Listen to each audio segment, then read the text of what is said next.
Welcome to the Infomullet YouTube channel. If you enjoy this content, please like or share. And if you'd like to support the Infomullet by becoming a mulleteer, visit us on Patreon. We appreciate your support.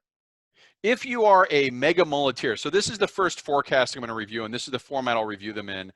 If you are a mega mulleteer on Patreon, not only you get a discount on the merchandise and all the other things, but you get to submit your forecast questions. So these forecasts, if you submit them now in December, I'll collect them. If we get more than, say, 15, I may put them up to the vote of all the mulleteers so that people can vote. I want to do about 15, not much. I'll do a live episode on New Year's Eve for anyone who's at home by themselves. We'll do a live episode. I'll spitball a forecast. But in addition to a spitball, what I do is I go through and do an actual article on every single forecast with more systemic reasoning of why I make the calls I do, what you should look for, what is going to tell you that this forecast is going to come true or not going to come true, and what some of the contingencies are that if I'm wrong, how I will be wrong. One of the things with forecasts I think that's important is you need to say not just what I think will happen, but why it will happen, and if you're wrong, how it will be wrong, and then go back and do what we're doing and hold yourself accountable. So if you're a mega mulleteer on Patreon, not only you get the discount on merchandise, but you can submit your forecasts. And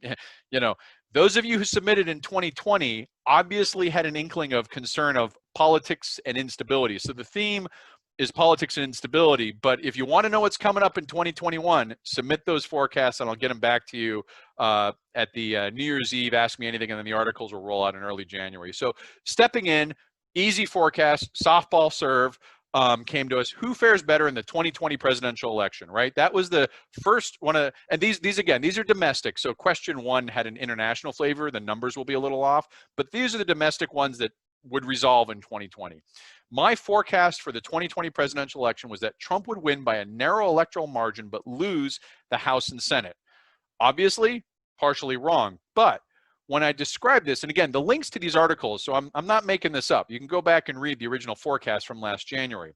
The contingencies, I said that if I was wrong, I'd be wrong because the Democrats nominated Biden, there was a sharp recession, a brief war, or an unexpected impeachment outcome. Now, we didn't have a brief war, but they did nominate Biden, and we certainly had a sharp recession. So you guys judge what kind of credit I should get on this. Trump didn't win by a narrow electoral margin. He lost by a narrow one, but he lost in a scenario where Biden was nominated and we had a brief, or not a brief, but a sharp recession. Thanks for watching the video. Hope you enjoyed it. If you'd like to follow the Infomullet, visit us on Facebook or Twitter. And if you'd like notifications when we post new video content, click on the red subscribe button below the video.